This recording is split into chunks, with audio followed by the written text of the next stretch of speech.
ঝামেলা হয়, মানে খেচাখেচি হয় আর জোর করে কাজ করা যাকে বলে। জলটা একদম ভালো নয়।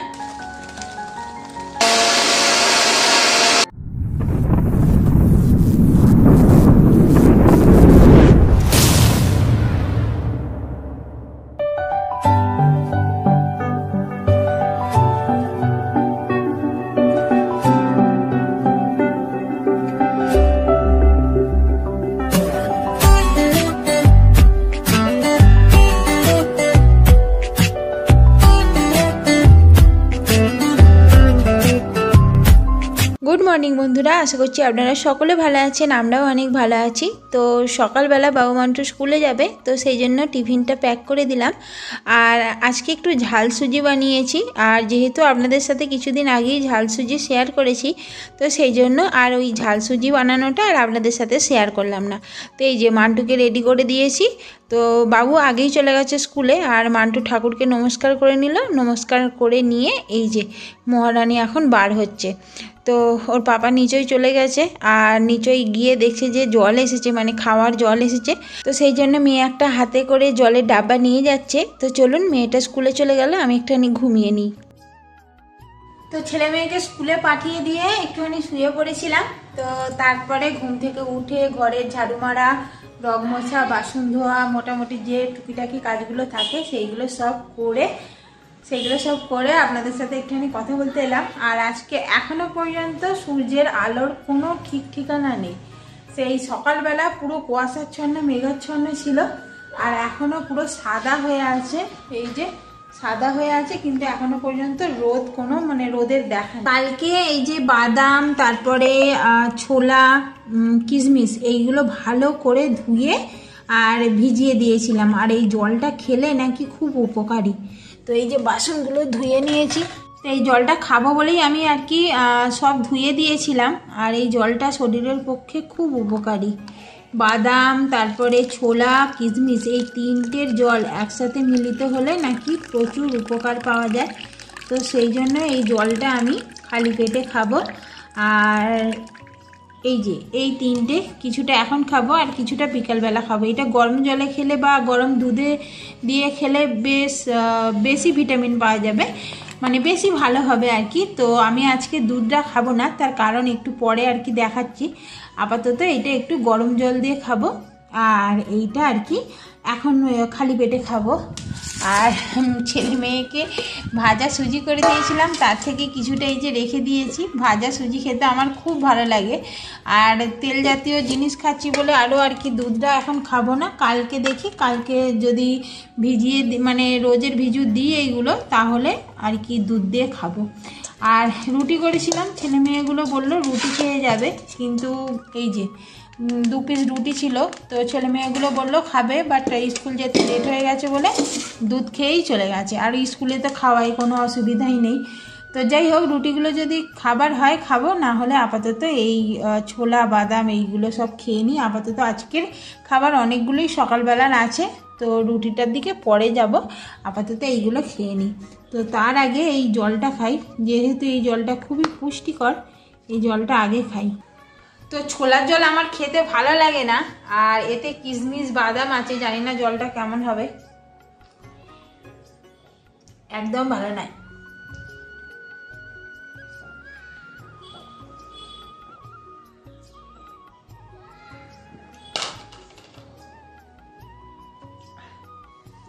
জলটা একদম ভালো নয়, খালি ভিটামিন পাওয়া যাবে বলে খেলাম, কেমন একটা কষা কষা টাইপের। আর ভিটামিন জিনিস একটু কেমনই খেতে হয়। তো যাই হোক, এবার নাস্তাটা করে নেবো। কথা বলতে আগে এইটার দিকে নজর যাচ্ছে, মনে হচ্ছে আগে ঝাল সুজিটা খাই, কিন্তু না, খালি পেটে আগে এইগুলো খাবো। কারণ আমার গায়ে একটু প্রোটিন নেই এখনো পর্যন্ত, শরীর অতটা ভালো হয়নি, খালি জোর করে কাজ করা যাকে বলে। তো শরীরে প্রোটিন, প্রেশার মানে কিছুই নেই, কম আছে, প্রচুর কম, যতটা থাকার দরকার তার থেকে অনেক কম। তো সেই জন্য আর কি এইগুলো খাওয়া। তো চলুন আগে এইগুলো খেয়ে নিই, আর এটা রেখে দেবো, এটা বিকালবেলা খাবো। আর ছেলে মেয়েগুলো যদি এ থেকে খায় দুটো খাবে, সকালবেলা তো খেয়ে গেল না, তাড়াহুড়ো করে চলে গেল। তো তো হ্যাঁ, একদিনের তো নয়, আরও মানে থাকবে, এটা যেদিন হোক খাবে কোনি। তো মোটামুটি এতগুলো নিয়ে নিয়েছি, তো চলুন খেয়ে নিই। এদিকে সবজিগুলো কেটে নিয়েছি আর ওদিকে কড়াটা বসিয়ে দিয়েছি, আমার আর খেয়াল নেই। তো কড়া পুরো গরম হয়ে গেছে, গ্যাসটা আস্তে দিয়ে দিই। এই যে, আর কালকে একটুখানি জল ছিল, কড়াটায় কেমন জলের দাগ হয়ে গেছে। আজকে একটুখানি লাউ দিয়ে মুসুর ডাল করব, তো সেই জন্য মুসুর ডালটা ধুয়ে নিয়েছি। আর এখানে এই যে লাউ তো আগে ধুয়েই নিয়েছি, তো এইগুলো কুকারে দিয়ে দিই এখন।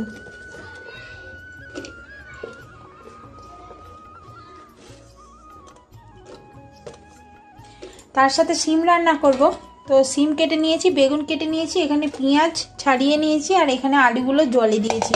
আর এই মাছের ডাব্বাটা বার করে নিয়েছি, এর বদলে অন্য মাছের ডাব্বা বার করেছিলাম, যাতে মাছের মাথা আছে। আবার ততক্ষণে মানে ওই মাছের মাথাগুলো বরফ ছেড়ে গেছে, তো তখন থেকে যদি আমি এই ডাব্বাটা বার করে রাখতাম তাহলে এর বরফটা ছেড়ে যেত, আমি আর খেয়ালও করিনি। তারপরে এখন দেখছি যে ওই ডাব্বাটা বার করেছি, এইটা আর বার করিনি। তো এই যে কখন বরফ ছাড়বে ভগবানই জানে। জল দিতে ইচ্ছা করছে না, কারণ জল দিলে সেই মাছগুলো না আরও 2-3 দিন রেখে দিলে কেমন কেমন হয়ে যায়। মানে এখন জল দেবো, আবার পরের বারে জল দেবো, জল দিয়ে মাছের টেস্টটা যেন অনেকটা কমে যায়। তো সেই জন্য ভাবছি এইরকম খোলায় রেখে দেবো, বরফটা যাতে কেটে যায় আর মাছের টেস্টটাও থাকে। তো যাই হোক, এদিকে এবার কড়াটাও গরম হয়ে গেছে, লাউ পরে দেবো। আগে আমি বরং এটা চাপিয়ে দিই, সিমটা ভাজতে দিয়ে দিই। সিমটা এদিকে ভাজা হোক, আর আমি লাউগুলো মানে লাউ তো দিয়ে দিয়েছি, ডালটা তারপরে দিয়ে দেবো।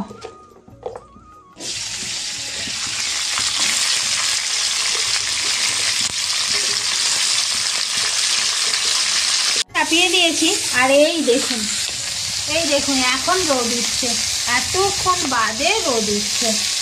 রান্নাবান্না বসিয়েই দিয়েছি, আর সেই প্রত্যেক দিনের একই রান্নাবান্না আর ভালো লাগে না। মনে হয় যেন একটুখানি কোথাও ঘুরতে গেলে বেশ মনটা ভালো লাগে। আর যেহেতু ডিসেম্বর মাস পড়েছে, আর ডিসেম্বর জানুয়ারি একটু যেন মনটা উড়ু উড়ু হয়। উড়ু উড়ু বলতে একটু খোলা আকাশের নিচে ঘুরতে যেতে ইচ্ছা করে, একটু হই হই করতে ইচ্ছা করে। তো কী আর করা যাবে, সবসময় চার দেওয়ালের মাঝখানে থাকি, আর বেশিরভাগ দিনটাই আমাদের এই রান্নাঘরে কেটে যায়। তো কিছু কিছু সময় ওই রকম হলে মন্দ হয় না, তাই না? কিন্তু কী আর করা যাবে, হয়েই ওঠে না। তো যাই হোক, চলুন রান্নাবান্নাটা করে নিই। ডালটা সিদ্ধ হয়ে গেছে, আর এখানে জিরে একটু ভেজে নিচ্ছি, কারণ ঘরেতে জিরে ভাজাটা ফুরিয়ে গেছে, তো সেই জন্য জিরেটা এখানে ভেজে নিচ্ছি। আর এখানে সবজি কষাটা আরম্ভ করে দিয়েছি, মশলা করে সবজিটা কষিয়ে নিচ্ছি। আর এই লাউয়ের যে ডালটা করেছি, এই যে এখানে এটা একটা জায়গায় ঢেলে নেবো, ঢেলে নিয়ে এতে আর কি সিদ্ধ করতে দিয়ে দেবো। আর মশলা এসব তো দেওয়াই হয়ে গেছে, সবজিটা হয়েই যাবে ওখানে। একটুখানি খালি প্রেসার কুকারটা খুলে একটু করে ফুটিয়ে নেবো, ব্যাস। ফুটিয়ে আর একটু ভাজা মশলা দিয়ে দেবো, সিমের সবজিটা হয়ে যাবে। আর এই জিরেটারও সেন্ট বেরিয়ে গেছে, এবার এটাকে নামিয়ে একটু ঠান্ডা করে গুঁড়ো করে নেবো।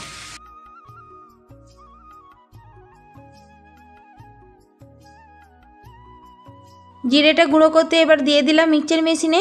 আর এই জানুয়ারি মাসটা যে আসছে, জানুয়ারি মাসে আমরা যখন দেশের বাড়ি থাকতাম তখন কিন্তু পিকনিক করতে যেতাম। পিকনিক করতে বলতে বেশি দূরে যেতাম না, আমাদের সামনে একটা মাঠ ছিল, আর আমি আমার বাবার বাড়িতে চলে যেতাম। বাবার বাড়িতে গিয়ে আর সবাই একসাথে মিলে একটু মানে ওই ছোটো করে একটু পিকনিক করা হতো। আর রান্নাবান্না বেশ হতোই, মাংসর ঝোল, ভাত, এইসব এই মানে হালকা ফুলকাই হতো, কিন্তু সত্যি বলতে খুব মজা লাগতো। আর ওই মাঠটায় যে যেতাম, তো সেই মাঠটা আপনারা হয়তো দেখেছেন আমার ভিডিওতে, আমি যখন দেশের বাড়ি গিয়েছিলাম তখন শেয়ার করেছিলাম। তো যাই হোক, তো মাঠে মানে অনেক সবাই পিকনিক করতে আসতো, তো বক্স বাজাতো, গান করতো। আর ওখানে না বেশ পদ্ম পুকুর আছে, অনেক কিছু আছে, তো তার ফলে অনেক সবাই এনজয় করতো। তো যাই হোক, এখানে চলে এসেছি। তবে বাইরে থাকলে অনেক সবাই ঘুরতে যায়, কিন্তু আমাদের সেটা হয়ে ওঠে না। যেই সময় যাবো বলি সেই সময় বাবু বান্টুর পরীক্ষা এসে যায়, কী আর করা যাবে। তো চলুন রান্না করি।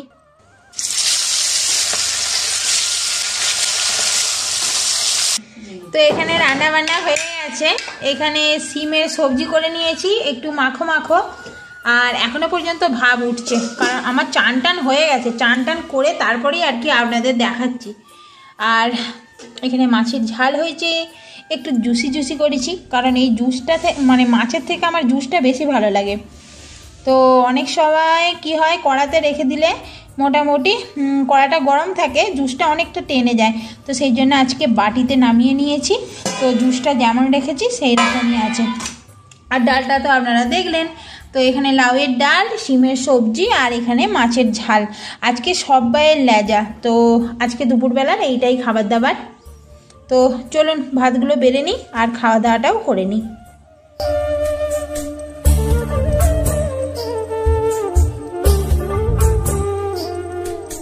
তো একটুখানি ছাদেতে চলে এসেছি।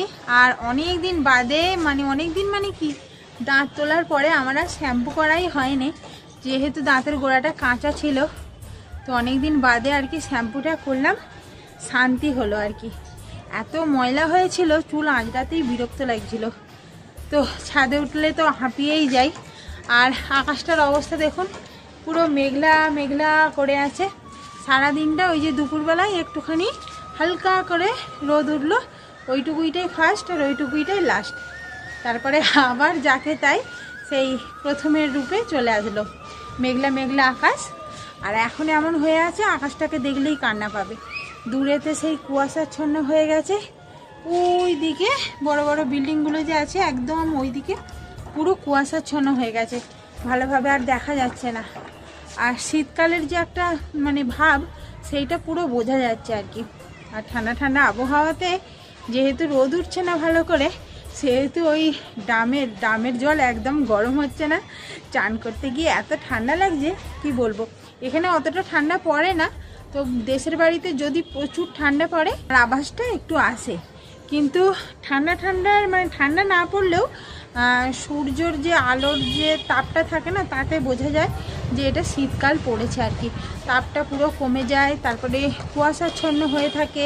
বিকেলবেলাটা একটু কেমন কুয়াশাচ্ছন্ন হয়ে যায়, তারপরে সকালবেলার দিকে কুয়াশাচ্ছন্ন হয়ে থাকে। তবে ঠান্ডাটা সেই রকম পড়ে না, সূর্যের আলোর মাধ্যমে বোঝা যায় যে এখানে শীতকাল পড়েছে। যাই হোক, পাখিগুলো সব উড়ে যাচ্ছে। আর বিকালবেলা একটুখানি যে ছাদেতে বসবো, এইরকম যে ছাদে বসতে ইচ্ছা করে না।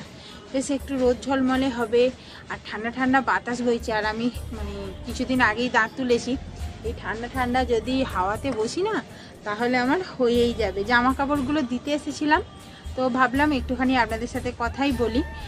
আর চুলটা এখনও ভিজে আছে, যদি একটু ছাদেতে বসি চুলটা একটু শুকিয়ে যাবে, কিন্তু ঠান্ডাটাও লেগে যাবে। হালকা করে এখানে আমার কুঁচো চুলে ভর্তি, তো হালকা করে একটা ক্লিপ এঁটে দিয়েছি। আর নিচে সেই রকম কেউ নেই, এক্ষুনি চলে যেতে হবে।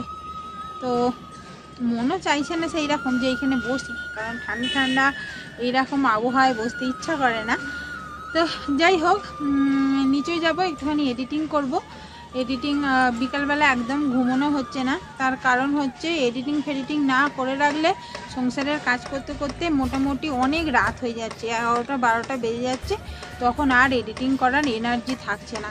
আর সারাদিনে তো মোবাইল সেই রকম ঘাঁটাই হয় না, সংসারের কাজকর্ম এটা ওটা করতে করতে সেরকম ঘাঁটাই হয় না। রাতের বেলা যে একটু ঘাঁটবো, থাম্বনেল এইসব বানাতে বানাতে, টাইটেল চিন্তা ভাবনা করতে করতে মোবাইল ইউটিউবে এসে মোবাইল ঘাঁটছি, কিন্তু নিজেদের ইচ্ছার মতো আর ঘাঁটা হচ্ছে না।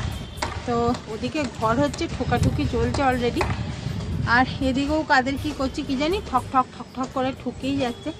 তো যাই হোক, ছেলে মেয়েগুলো টিউশনে চলে গেল, আর আমি এই ছাদে জামা কাপড় মেলতে চলে এলাম। ওদের মান্টুর চুল বেঁধে দিলাম। তারপর ওরা যখন টিউশনে যায়, ওদের একটুখানি ঝামেলা হয়, খেঁচাখেঁচি হয় আর কি, যে মান্টুর একটু লেট হয়, বাবুর একটু তাড়াতাড়ি হয়ে যায়। তো এই কারণে দুজনের একটু খেঁচাখেঁচিটা হয়, তাড়াতাড়ি নে এইরকম ব্যাপারে। আমি থাকলে একটু আর কি তাড়াহুড়ো করে নেড়ে নেড়ে এইরকম করে করে হয়ে যায়। তো যাই হোক, এবার নিচেই যাই, আর বসবো না। এবার বসলে আমার দাঁতের গোড়া একদম ফুলে যাবে। আর বাইরেটা অন্ধকার, সিঁড়ির ওইখানটা অন্ধকার, যেহেতু সূর্যের আলো নেই। ঘরেতে লাইট জ্বেলে এসেছি, তবুও ঘরেতে একবারে এখন আর আপনাদের সাথে কথা বলবো না, সন্ধ্যাবেলার দিকে আপনাদের সাথে আবার দেখা করব। এখন একটু নিচে যাব, তো চলুন নিচে যাই। আর সন্ধ্যাবেলা একটু নাস্তা বানানোর আছে, কি নাস্তা বানাচ্ছি সেইটা দেখাবো আপনাদের। তো চলুন ব্লগটা দেখতে থাকুন আর সঙ্গে থাকুন। আপনাদের সাথে কথা বলতে বলতে তারপরে দেখছি ও বাবা, ব্লগটা অনেকটা বড় হয়ে গেছে। তারপর ভাবলাম থাক, আর সন্ধ্যাবেলার দিকে টেনে নিয়ে যাব না, ব্লগটা এখানেই শেষ করে দিচ্ছি। কী আর করবো বলুন, ইচ্ছা তো ছিল সন্ধ্যাবেলাটাও আপনাদের সাথে শেয়ার করার, কিন্তু ব্লগ যেহেতু বড় হয়ে গেছে আপনাদের ভালোই লাগবে না। তো চলুন ব্লগটা এখানেই শেষ করে দিচ্ছি। সবাই ভালো থাকবেন, সুস্থ থাকবেন, দেখা হবে কালকের আর একটা নতুন ব্লগে। আজকের মতো টাটা।